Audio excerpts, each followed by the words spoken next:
Okay, now we come to scene 3. Everything's coming to a head.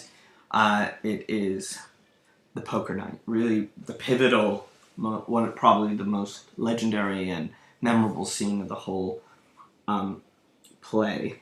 I mean, despite scene 10 being horrific and scene 11 as well, but this is really the one that probably has burned in the history books of theater and the history of theater in general.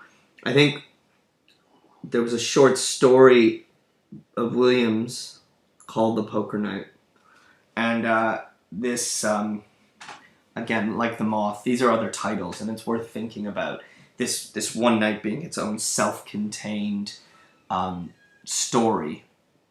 In terms of structure, it is said of this play that it's 11 one-act plays, that each of them are kind of self-contained. There's a continuity, but each of them is itself a little play. And I think that this one, certainly scene 3, is probably more of that than anything else. Here we get Williams once again, his expressionistic, his detailed, his deterministic stage directions, where he's really giving guidance as to how he sees this scene being played out. Not just pragmatically to the director and the actors, but he's like a painter. He wants to give a whole mood and scene. So when we are reading it, it's worth thinking and paying attention to his stage directions to figure out what it is he's trying to do. If you don't know the paintings of Van Gogh, I mean, in class, we'll definitely look at this one of the billiard parlor at night. But in his paintings in general, you'll remember in the last scene, Blanche talks about bold colors, clear colors. That's probably Van Gogh. There's a suggestion of a lurid, nocturnal brilliance, raw colors of childhood spectrum. So it's vivid, extreme, clear. Really, the contrast is cranked right up. And I think that's to show the extremes here. He goes so far as to describe the shirts of these poker players. Colored shirts, solid blues, purple, red and white check, light green. Now, how much of this a director needs to obey? I mean, this isn't Beckett, where the Beckett Foundation is going to make sure you do every single thing on the list in his stage directions. But here, again, we try to interpret Williams. Williams is trying to create a palette with which to look at this scene. And obviously it's Van Gogh he's taking the inspiration from. I think it's not just the fact that Williams is homosexual. It's the fact that he's looking at men. I think him being gay is beside the point. It's his attention to masculinity, the male body, and men around men. That's important here. There are men at the peak of their physical manhood. Coarse, direct, powerful, just like those colors. So the association he's making is the simplicity of those colors is like these men. They're stark, direct, vivid, all of that. The watermelon is described as vivid. I think in contrast, it occurs to me now, is the world of Blanche, which is light and shadow. And I think, you know, he really did something with this play, that all of that is embedded in the scene play. Okay, so the watermelon is there.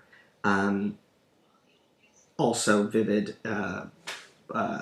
You'll notice lower down stage directions, Stanley's just eating and throwing them away. That's quite animalistic. And, you know, it says something about his domestic situation, too. He doesn't clean up after himself, not at all. Pablo is interesting because I had a friend who played Pablo. Pablo is, you know, Stanley is a Polish immigrant kids. Pablo is Mexican. That racial intermixing. They say, okay, let's get some Chinese food. These seem like minor points, but it speaks to what New Orleans is, this intermingling here. He wants some food. Stanley doesn't want food because he wants to play. Stanley's in quite a different mood.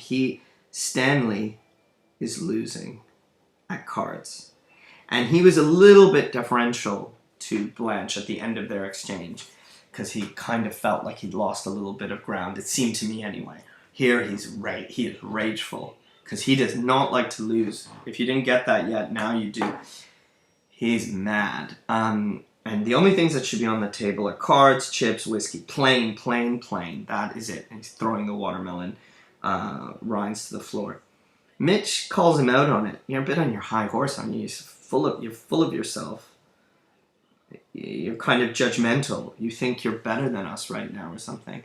And he doesn't listen. He doesn't listen to Mitch. He doesn't, he's the dominant one completely. Mitch wants to go. He's winning, by the way. Mitch is winning. Mitch has got a lot of money, and he's winning, and it's irritating them.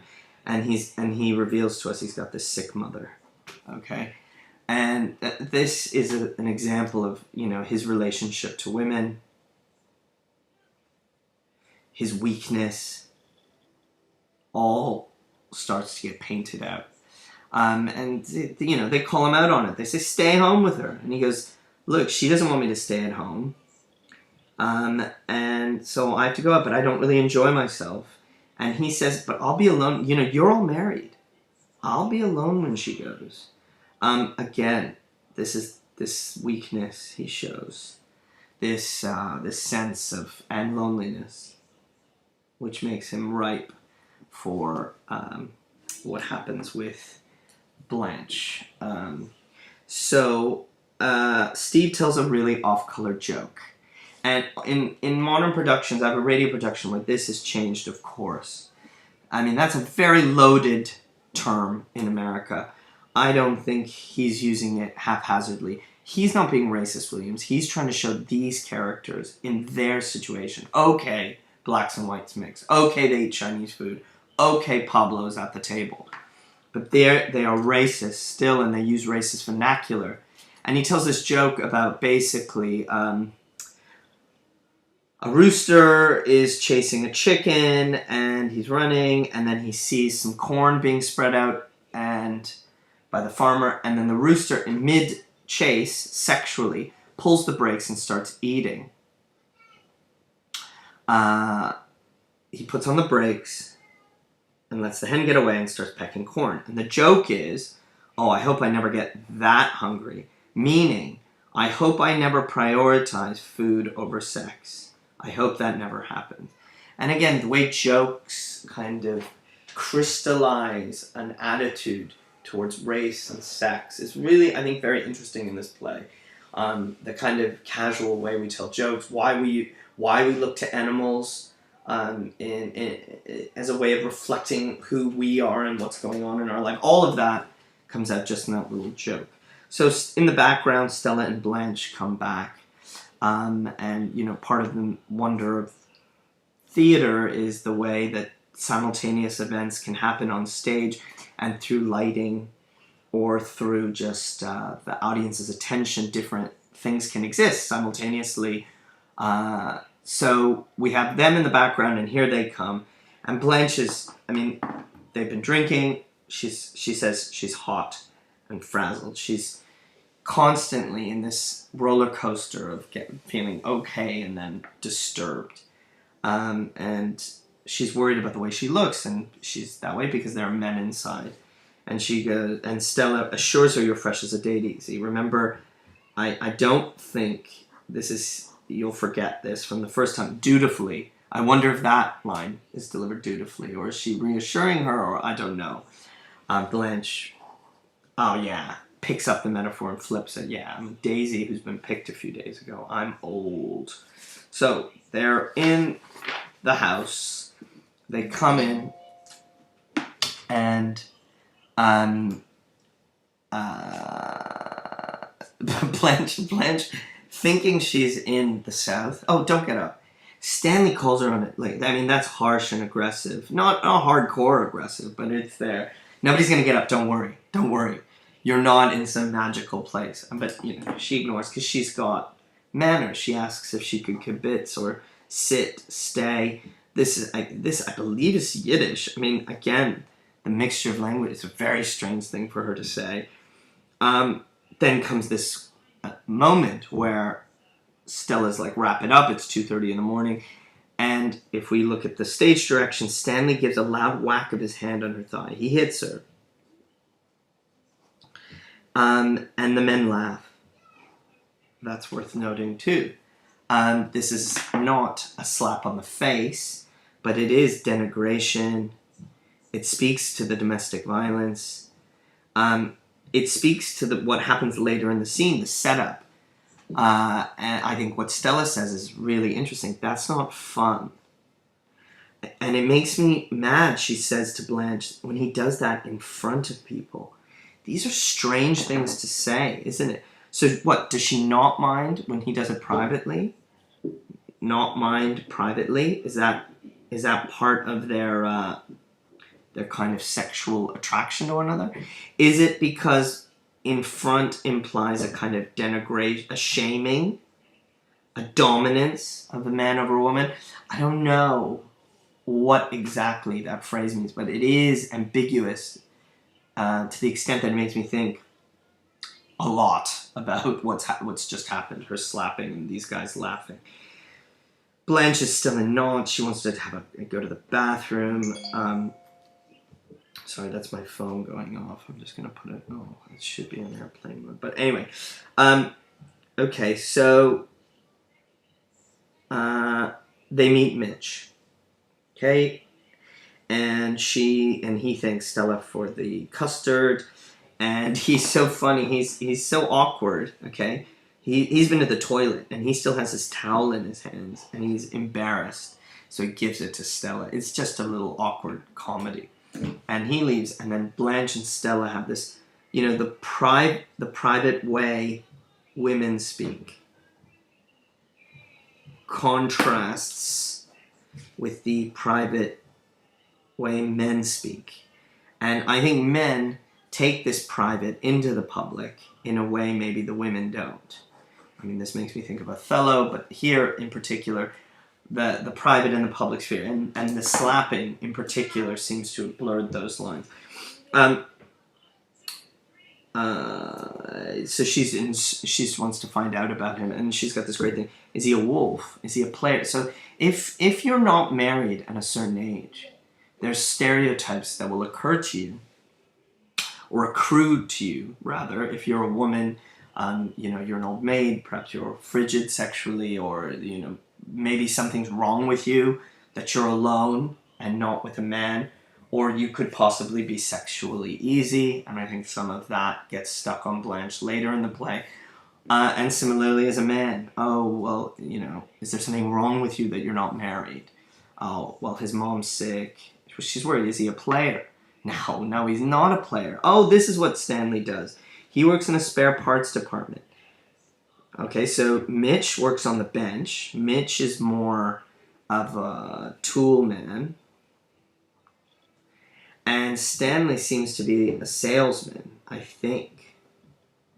And that's interesting because he's more of the charmer, the talker. And Blanche wants to figure out, is that anything? So who cares? What's his job? Is he going to make a lot of money? And no. Stella cuts it down straight away. Stanley's the only one in his crowd who's likely to get anywhere. I mean, Stella really rates Stanley. What makes you think that? And Stella says, just look at him. Yeah, I have looked at him.